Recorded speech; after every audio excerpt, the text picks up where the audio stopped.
Hey guys, it's Jade from Boho Bookworm. I'm actually just on my way to the shop, so I've got to go get some groceries. I'm gonna cook a really nice salmon and some vegetables tonight, so you're gonna get that while I do a tag. I haven't done a tag video in what seems like forever, so I'm pretty excited about this. I'm going to be doing the Summer Scaries book tag, which is a tag I saw from Emma Books, but I actually have no idea who the real creator is, so if you know, let me know. Anyway, so I need to go and get everything ready, and I've also got some books to collect from the post office, so I'm pretty excited. Alright, yeah, I'm home. Home sweet home. Let's check what I got before I start cooking. I got one parcel, so let's open it. This is from Penguin, Australia. So I kind of have an idea of what it is. I think it's a thriller book called Baby Teeth that I actually requested, and I'm right. Aha, I'm so excited for it. It's Baby Teeth by Zoe Stage, and it's an uncorrected advanced proof copy. This book gets published on the 16th of July of this year, and it retails for just under $33. So as you can tell, I'm pretty happy I got it for free. Prices of books in general just astound me these days, they honestly do. The reason that I was so interested in this book is because I just wrote a book called The Godchild, which was all about a girl whose best friend gets brutally murdered, and she has to look after her best friend's 13-year-old daughter, who she realizes could potentially be quite sinister and evil and could have something to do with her best friend's death. And this book is about this husband and wife, and the husband thinks that their daughter is this absolute angel, but the wife thinks otherwise. This is about like a family that seem to have it all. The husband's Swedish, they've got lots of money, the 7-year-old daughter's really clever, and they just seem like such a happy, lovely family. But if you go into a bit more, you realize that the daughter's actually a bit weird. She's very calculated in her ways. Dad, he just thinks that the sun shines out of his daughter's ass, and it really doesn't, because while she's hell-bent on being this sweet, innocent little girl in front of Dad, as soon as she's with Mum alone, she changes completely and her games begin. Throughout this book, the question is asked, like, is this just some silly, sick joke, or should Suzette, the wife, should she actually be concerned? Is something really wrong with her daughter? Is she in danger? Sounds creepy as fuck, and I'm super excited for it. I'm so happy Penguin sent it to me, so thank you very much to them. I'm going to dive into it as soon as I possibly can. I just need to finish up Don't Believe It by Charlie Donnelly first. Alright, so now that I'm back home, I'm opening up a bottle of wine, I'm pouring myself a glass, and I can get started with this tag. So the first question is Specter, a book that still haunts you after reading it, and for this I had to choose The Renault Girls by Amy Engel. So to start this dish, I'm going to be getting a handful of asparagus and just snapping it where the fibrous woody bit starts, so that'll be right there. You can keep this bit for later if you want and add it to a stock pot or whatever you want to do with it, that way you're not wasting any of the beautiful asparagus in front of you. The reason that I chose The Renault Girls by Amy Engel for the first question is because this story is extremely unsettling. It is the kind of book that makes you really uncomfortable as you read it, but even though the story itself is so haunting, it's just unputdownable. You can't actually stop reading it because it's so good. It's the kind of thing, like a culinary creation, that you shouldn't enjoy, but you really do. Like, say something like a tarantula burger or cricket tacos, which I actually had when I was in Manchester from this Brazilian restaurant, and they were actually delicious. But it just feels like you shouldn't enjoy it because they're just weird and strange and maybe a bit taboo. And I feel like her books are exactly the same, or this book in particular is exactly the same. It's you don't feel like you should be enjoying it because the subject matter is weird, and I'll get more into what that is in a second. But yeah, you feel like you shouldn't be enjoying it, but you really are. It's like it's a murder mystery whodunit with underlying edges of a romance that kind of softens the whole book, which it's just very interesting and different. What I find absolutely amazing about this book is just how how beautiful the cover is, and how a book that looks so aesthetically pleasing can actually contain such harrowing and haunting stories. I just need to get some, oh, this is cling wrap. I'm supposed to have tin foil out. Great. So I just need to tear quite a big bit of tin foil off, fold it in half, and then just curl the edges a little bit, and then you place your asparagus all around it, like inside the foil. And now I need to chop up some garlic to go on top of my asparagus and my salmon, which I'll put on later. So The Renault Girls is about a young girl called Lane whose mother commits suicide. So she has to go and live with her very mysterious grandparents and her cousin in Kansas. Lane knows absolutely nothing about her family besides that her mum once ran away from the grandparents that she's going to go live with and vowed never to return. And the only other thing she knows is that the Renault family is renowned for having beautiful girls in their family, and Lane and her cousin are no exception to this. Alright, so now you're just going to grab some of your garlic and sprinkle it over the asparagus spears. You can also get a little bit of olive oil and sprinkle that over. So as our main character in this book starts to arrive, she notices some very dark secrets about the family that has her fleeing from the family just as her mother once did. We can go over to our 2 little bits of salmon, put a little bit of olive oil on that. So now that the Lane, she's like run away from the family and she's decided that she's going to run away. So now the book switches to many years later and she gets this phone call. Like, Lane's become a bit of a drifter and she gets this phone call to say that she's come back to Roanoke where her grandparents are because her cousin has now gone missing. Right, you can squeeze some lemon juice over your salmon. I love every character in this book. They are all so fleshed out, so real, from the sexy tease of the cousin to the doting grandfather to the grandma that is very conservative and stays away from everyone, the hideous, horrible housekeeper. You can also squeeze some over the asparagus. And the main character, Lane, she's just really strong-willed, but she's also a bit of a lost cause and doesn't know where she's going in life. Now you can get my much-beloved chili flakes and coat that in the salmon.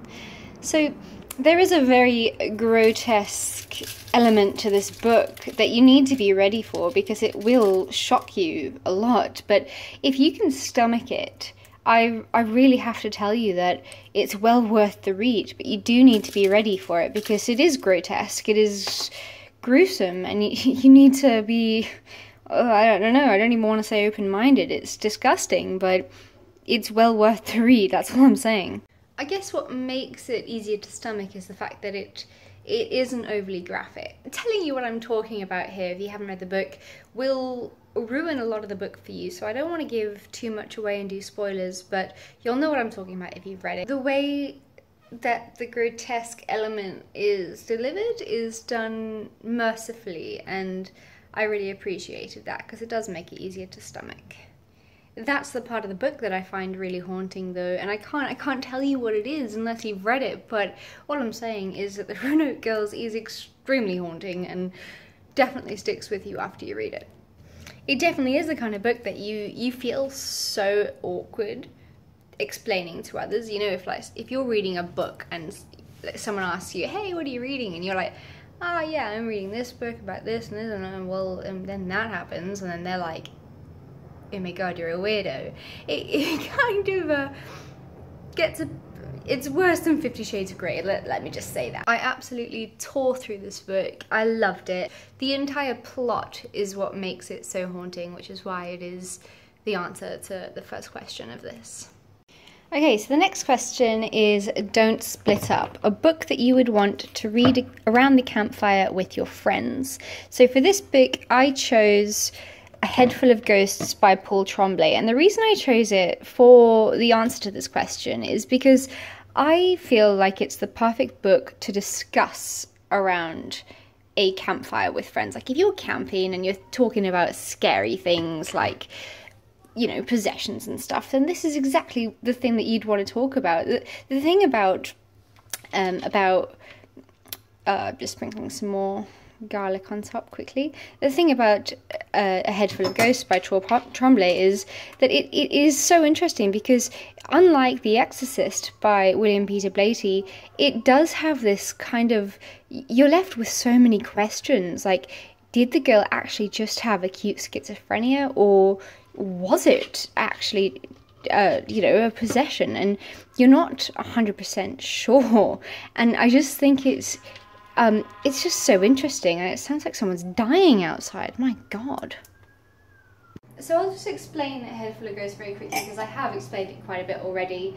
I'm just going to season what I've just done, lay the asparagus, the salmon on top of the asparagus, and I'm just going to season it with some salt and pepper. So A Head Full of Ghosts by Paul Tremblay is about the family called the Barretts, who are struggling really financially. So when their daughter, who's 14, starts to experience acute symptoms of schizophrenia, they get a suggestion from a priest that she could potentially be possessed. So they agree to have their lives documented so that they can find out if she is possessed or not, and this is going to be their income for a while. But so the story goes back and forth between Marjorie, the girl that's possessed, and the family at that time, and then it goes into the future with the younger sister, Mary, and how she's getting interviewed by this writer, and she's kind of recalling these events from what happened back in the past, and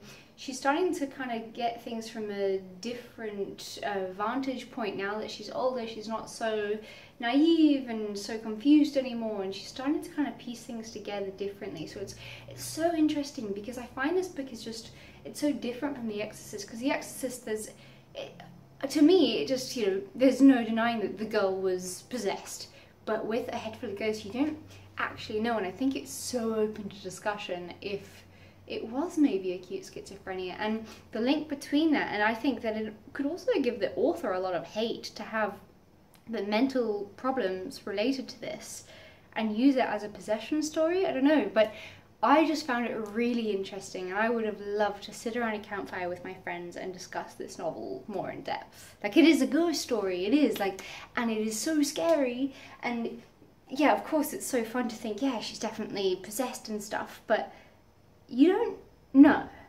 It's not like The Exorcist where it's definitely, you know, it's a classic. It's got something a bit different, and I really, really enjoyed it. So that's my answer to that question.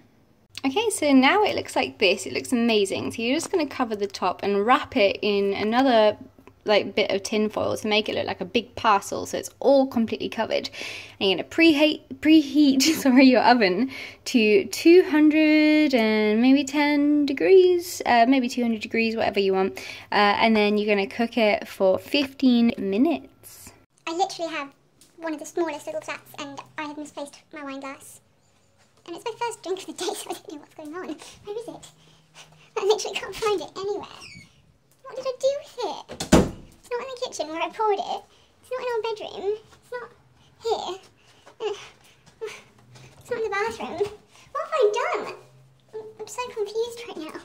I feel like it's staring at me right now, and I just don't know. Oh, I know what I did. I put it in the fridge to cool down. God, I'm a wanker. Okay, so I've just started watching Scream, the Netflix TV show, and it's not actually like terribly shit. It's alright so far. Like, I'm pretty stoked to have found something a bit creepy to watch. And I wonder if Mark will like it. I don't know, he'll be home soon, so just waiting for him to get home, and then the salmon is cooked and we're gonna eat together, so I'll show you as soon as it's cooked. So now that dinner is finally on the go in the oven, I can sit back and relax with a glass of wine for a while. The third question in this tag is a book that you would like to ghost. And I didn't know the definition of ghosting, so I had to Google it, and as far as I can figure out, I think that ghosting means it's something that you just want to end your relationship with. You didn't like it at all whatsoever in book terms. So to me, I would say that a book that I wish I'd never read and just wasted a lot of my time, and I mean a lot of my time because it was a bloody long book, is It by Stephen King. This is a book set in Derry, Maine in 1958. There's a lot of kids going missing and getting murdered, and 7 11-year-old misfits form this really powerful group of children to get together and solve the mystery and just put an end to this murderer once and for all. From 1958, the book then goes back and forth between 1985 and 1958, and the kids are now grown up and they have no recollection of what happened to them when they were kids. As they all return to Derry, their memory returns to them in chunks. I'm sure most of you have probably seen the new movie It. It's not very new anymore, but it's all about how this scary figure, It, can manifest into every child's worst nightmare. To me, this just made the whole concept of the book very young, and I just didn't connect with the story whatsoever. I will say that it's Stephen King. It is well written, although I do feel that he spends way too much time putting description into things. Like, he could spend like 15 pages describing a freaking windowsill, and it just bothers me. Like, it is like over 1,000 pages long, and it could have been half of the length, maybe even less. It was just full of filler that didn't really need to be there. At the end of the day, I just really wasn't a fan of It by Stephen King. It didn't speak me out.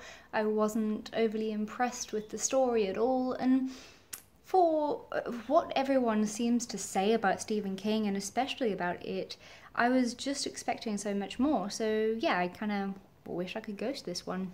Question number 4 is Frankenstein, a book that mixes genres well, and for this one I had to choose Behind Her Eyes by Sarah Pinborough. She knows exactly how to merge two genres together. She created the most phenomenal story it was a thriller, but it had this sci-fi element to it that just blew my mind. It was one of the most unputdownable, unpredictable books that I have ever read. Behind Her Eyes is about a woman called Louise who works as a secretary for a psychiatrist, and one night she goes out, she meets a guy at a bar. The next day, after shit happens, she gets to work and realizes not only is he her new boss, but he is also married. The book is told from alternating perspectives between Louise and also from this lady called Adele, who turns out to be the psychiatrist's wife. So she figures out what's going on between the psychiatrist and Louise, but instead of causing a scene about it, she kind of decides to take matters into her own hands and befriends his mistress. And you don't really know what her motive is. Like, why is she making friends with her? And almost like seeming like she's pushing them together rather than trying to get her husband back. I mean, it was mind-boggling. I had millions of theories throughout this entire book, and absolutely none of them were correct. And if you could actually figure out what was going on in Behind Her Eyes, I applaud you, because it was just incredible, so addictive. Just, I could not figure it out. It turns out that even though they have this guy in common that they're both obviously shagging, they're also connected through these night terrors. So Adele starts to help Louise deal with her night terrors, and this kind of makes everything even weirder, because it seems throughout the book that, like, she's actually really caring and taking an interest in this woman who is shagging her husband, and it's just not right. It's just so fucked up. As I do suffer from night terrors, I found that element to the book really interesting, to read more about night terrors. And I also am partial to reading about like love triangles and infidelity and stuff like that. Just that kind of domestic psychological thriller interests me. I would definitely say that this book is far-fetched, and you've got to leave reality at the door when you go into it, but I absolutely loved it, and that's saying something considering that I don't like sci-fi. But my god, the only other book similar to this that I could recommend is Dark Matter by Blake Crouch. Both of them blend the psychology and the thriller and sci-fi together, and they just make these absolute masterpieces, and loved it. Absolutely top 5-star. Oh, I'm starting to smell the food now, and it smells so bloody good. The next question is Murder, a book with a twist that you didn't see coming. And for this one, I had to choose The Girl Before by J.P. Delaney. With this book, a lot of books these days, I feel they get unfairly referenced to books like Gone Girl and The Girl on the Train. And I hate it when they do that, when they say, oh yeah, this is the next Gone Girl. But honestly, I feel like The Girl Before far surpasses either of those two novels. It was astoundingly good. This is another book that kind of time hops between past and present. So in the past we follow Emma, and in the present we follow Jane.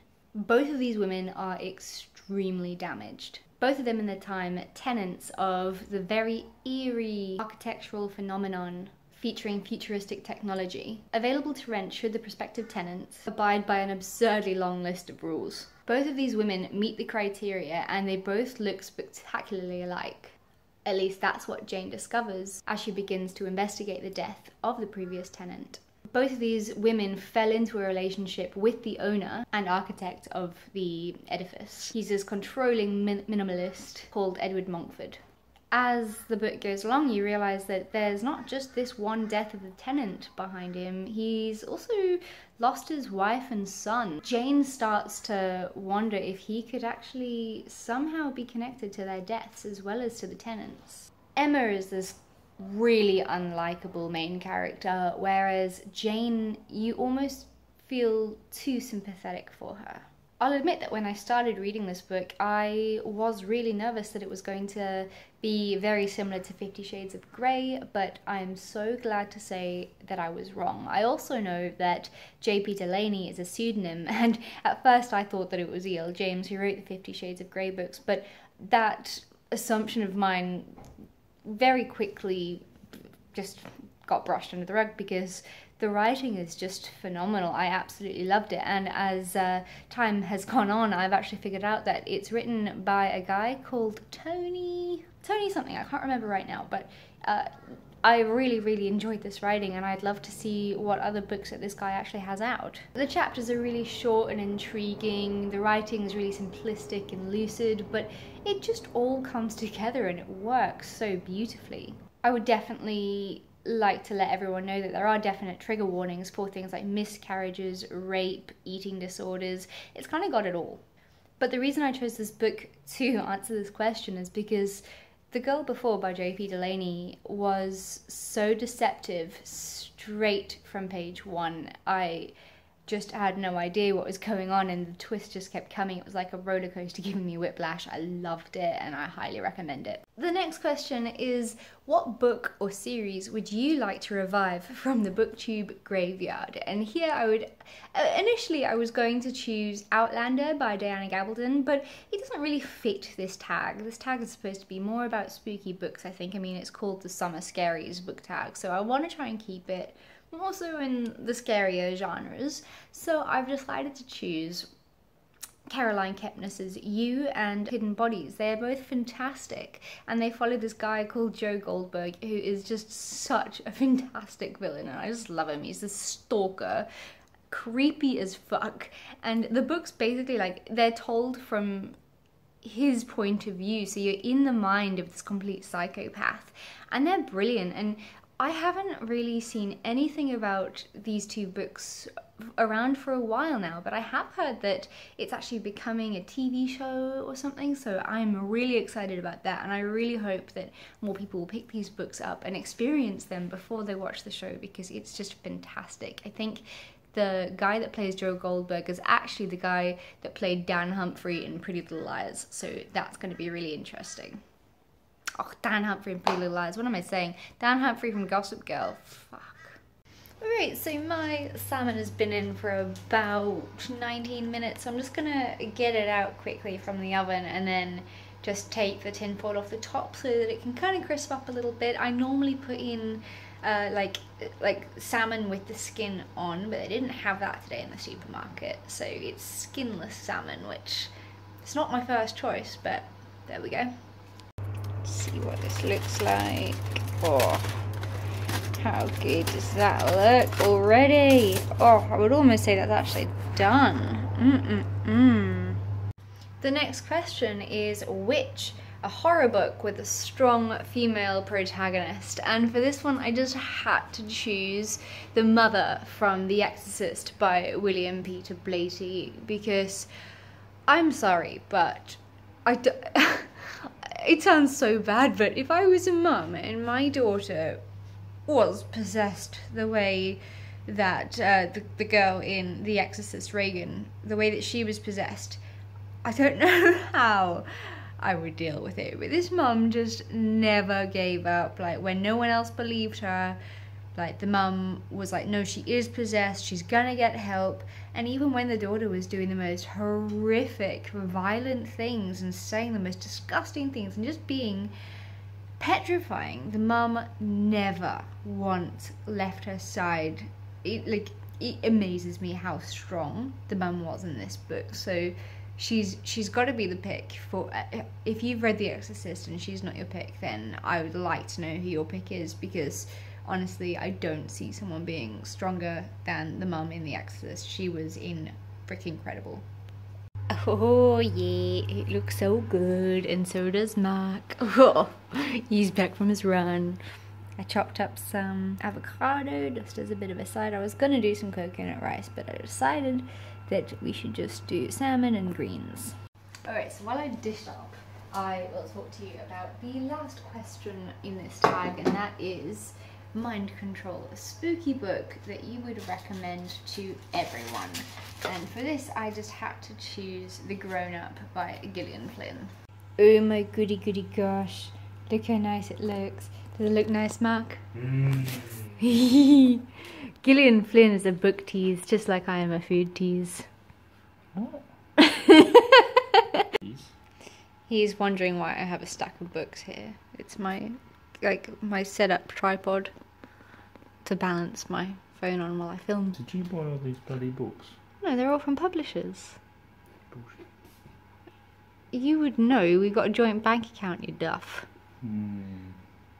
Okay, I will tell you about this book, the last book, The Grown Up by Gillian Flynn, after we've eaten, because Mark wants to eat before he showers, because it's fresh out of the oven and it's hot and yummy, so we're gonna eat now, aren't we? It's not the only thing I'm gonna eat. Oh, don't say that, it's so rude. Oh, I'm like so sleepy now. Good dinner, followed by foot massages on the sofa. Me and Mark, we watch Mindhunter at the moment, which is on Netflix. It's actually a really cool crime series, so I'm loving it. And I've just made us some chamomile tea, and yeah, he's gonna get back out and hopefully massage my feet again.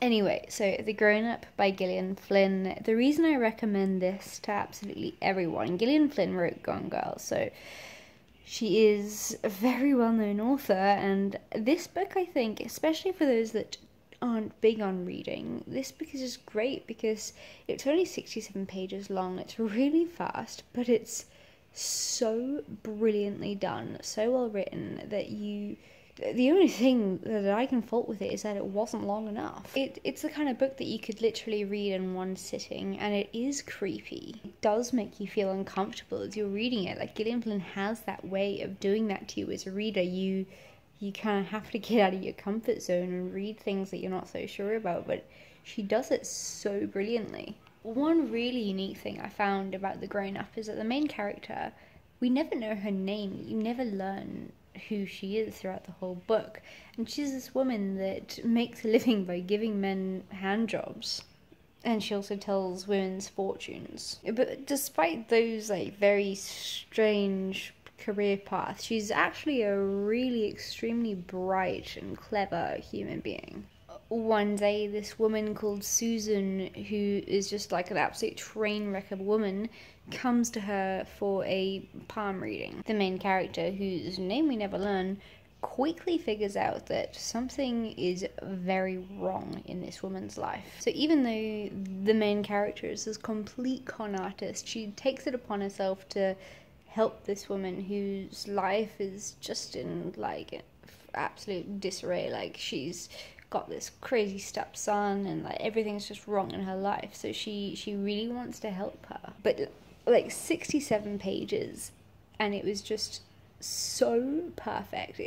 That Gilliam is just perfection, and this book is so goddamn creepy. I just have to recommend it to everyone. I'm sorry, but I do.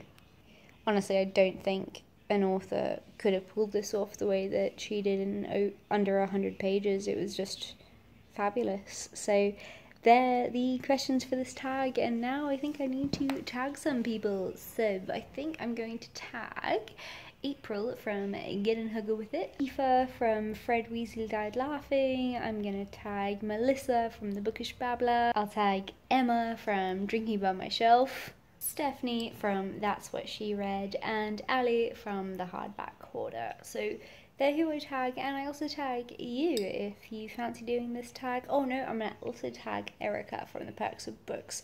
So you guys are my choices. I would love to see your answers, and yeah, whoever else is watching this that wants to do it, let me know. I hope you enjoyed my new recipe. I did ask you guys on Bookstagram, do you want to see a salmon recipe or chili con carne, and you guys chose salmon. But if you want to see my chili con carne recipe, let me know.